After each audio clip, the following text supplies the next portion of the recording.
قصص الانبیاء حضرت صالح علیہ السلام۔ محترم ناظرین، حضرت صالح علیہ السلام کی دعوت پر آنے والے سرداروں اور بت قدوں کے کاہنوں نے بجائے ان کی بات کو سنجیدگی سے سننے اور اس کا اثر لینے کے صالح علیہ السلام کو ہی مورد الزام ٹھہرا دیا اور جس کے جو منہ میں آیا اس نے اگل ڈالا۔ اللہ کے پیغمبر نے ان دل آزار باتوں کی کوئی پرواہ نہ کی اور اپنی تبلیغ جاری رکھی۔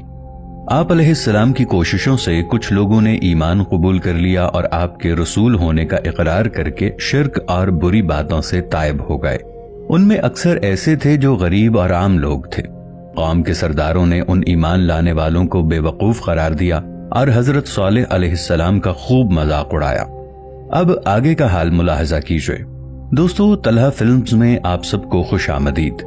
آپ دیکھ رہے ہیں طلحہ فلمز کے سلسلہ قصص الانبیاء کی یہ 31ویں قسط۔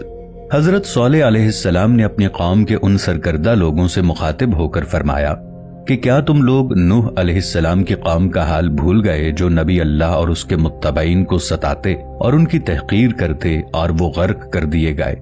اور کیا تمہارے سامنے عاد کی مثال نہیں کہ جنہوں نے اپنے پیغمبر کو جھوٹا اور احمق کہا اور اپنی طاقت اور زمینوں اور کھیت کھلیانوں پر مان کیا، اور اللہ سے مقابلے کی ضد کرنے والوں کو کیسے تیز ہوا کی طاقت نے ایک دوسرے کے ساتھ پٹخ کے مار ڈالا۔ ان سے عبرت پکڑو اور اللہ نے جو موقع دیا ہوا ہے اس سے فائدہ اٹھا لو اور اس کی طرف لوٹ آؤ، بے شک وہ تمہیں اور بھی نوازے گا۔ انہوں نے حضرت صالح علیہ السلام سے مکر کیا اور بڑے بڑے سردار اور کاہن آپ کے پاس آئے اور یوں گویا ہوئے، اے صالح، ہمیں تو تم سے بڑی امیدیں تھیں کہ تم ہماری بستی میں سب سے زیادہ صاحب عقل، دانشور اور ایماندار اور سچے آدمی تھے۔ ہم نے تو سوچا تھا کہ تمہیں اپنا سردار بنا لیں گے، کہ ہم دیکھتے ہیں کہ تم کسی کے ساتھ نا انصافی بھی نہیں کرتے اور بہادر اور نڈر بھی ہو۔ تم میں سب کچھ سرداری کے لائق ہے، پر افسوس کہ تم ہمیں اور ہمارے باپ دادا کو اور ان کے دین کو غلط کہتے ہو۔ سو اگر تم اب بھی یہ سب چھوڑ دو اور ان چھوٹے اور عام لوگوں میں بیٹھنے کی بجائے ہمارے ساتھ بیٹھو اور ہماری محفلوں میں شرکت کرو تو ہم تمہیں اپنا سردار مان لیں گے اور تمہاری حکم عدولی نہیں کریں گے۔ تب حضرت صالح علیہ السلام نے فرمایا، مجھے کافروں کی سرداری کا شوق نہیں ہے اور میرا منصب پیغمبری ہے، سو میں حق بات کہنے میں کوتاہی نہیں کر سکتا۔ میں تو اللہ کے احکام تم تک پہنچانے آیا ہوں اور یہ میرے ذمے ہے کہ حق کو کھول کر بیان کروں، چاہے تم لوگ مانو یا نہ مانو۔ کئی برسوں کی تبلیغ کے بعد سمودی قوم آپ سے تنگ آ گئی۔ وہ آپ کو اپنے طاقتور قبیلے کا معزز شخص ہونے کی وجہ سے کوئی نقصان بھی نہیں پہنچا سکتی تھی۔ ان دنوں قبیلے کے کسی فرد کے قتل ہو جانے پر جنگ کا لمبا سلسلہ شروع ہو جاتا تھا۔ چنانچہ قوم کے سرداروں نے بت قدوں کے کاہنوں سے مل کر ایک وفد بنایا۔ یہ لوگ حضرت صالح علیہ السلام کے پاس گئے اور کہا، اے صالح، ہم تمہاری باتوں سے سخت تنگ آ گئے ہیں۔ تمہاری عذاب کی دھمکیوں نے ہمارا جینا مشکل کر دیا ہے۔ ہماری خوشحال اور رنگین زندگی کو تم نے کباب میں ہڈی بن کر تباہ کر دیا ہے۔ اس موقع پر ہم تم سے صاف صاف باتیں کرنا چاہتے ہیں، وہ یہ کہ تم کوئی معجزہ دکھاؤ۔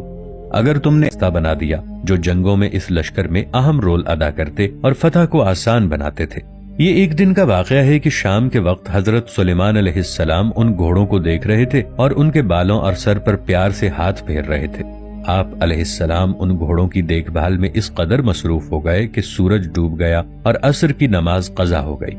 اس وقت حضرت جبرائیل علیہ السلام نازل ہوئے اور حضرت سلیمان علیہ السلام کو خبردار کیا کہ اے سلیمان، آپ دنیا کے مال کی محبت میں اتنے مصروف ہو گئے کہ نماز عصر بھی ادا نہ کر سکے، لہٰذا اللہ کو آپ کی یہ مشغولیت پسند نہیں آئی۔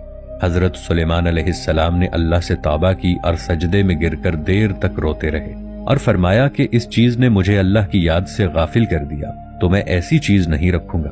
آپ کو اتنا دکھ ہوا کہ آپ نے ان گھوڑوں کے پر کٹوا دیے، لہٰذا ان عالی نسل کے گھوڑوں جیاد کے پروں کو کاٹ دیا گیا اور آج تک ان کے پر پھر دوبارہ نہیں نکلے، اور اس کے بعد آج تک اس دنیا میں اڑنے والے گھوڑے نہیں دیکھے گئے۔ اللہ نے حضرت سلیمان علیہ السلام کی توبہ قبول فرمائی اور انہیں ان گھوڑوں کے بدلے تیز رفتار ہوا پر اختیار دے دیا۔ یہ ہوا ان گھوڑوں سے کئی گنا زیادہ تیز رفتار تھی کہ سلیمان علیہ السلام 1 مہینے کا سفر 1 دن میں طے کر لیا کرتے تھے۔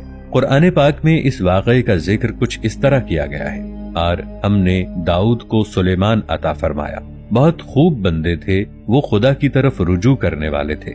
جب ان کے سامنے شام کو گھوڑے پیش کیے گئے جو چلے تو ہوا ہو جائے تو کہنے لگے میں نے اپنے پروردگار کی یاد سے غافل ہو کر مال کی محبت اختیار کی، یہاں تک کہ آفتاب پردے میں چھپ گیا۔ ان کو میرے پاس واپس لے آؤ۔ پھر ان کی ٹانگوں اور گردنوں پر ہاتھ پھیرنے لگے۔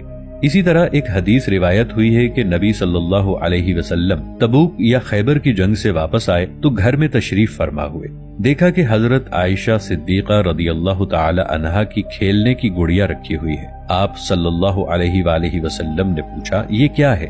حضرت عائشہ رضی اللہ عنہا نے فرمایا یہ میری گڑیا ہے۔ تو آپ صلی اللہ علیہ وآلہ وسلم نے پوچھا یہ اس کے بیچ کیا بنا ہوا ہے؟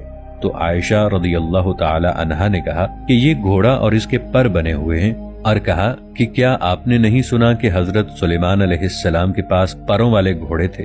یہ سن کر نبی کریم صلی اللہ علیہ وآلہ وسلم ہنس دیے، یہاں تک کہ آپ کے آخری دانت دکھائی دینے لگے۔ اس روایت سے یہ بات واضح ہو جاتی ہے کہ حضرت سلیمان علیہ السلام کے پاس جو گھوڑے تھے وہ عام گھوڑے نہیں تھے، بلکہ ان کے حقیقی پر تھے، اور اس بات سے عرب لوگ واقف تھے۔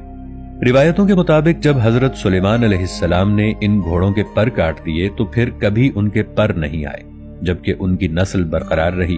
ایک روایت ہے کہ حضرت علی رضی اللہ عنہ کا گھوڑا ذوالجناح بھی انہی گھوڑوں کی نسل میں سے تھا، اور ذوالجناح کا شجرہ نسب حضرت سلیمان علیہ السلام کے گھوڑے سے جا ملتا ہے۔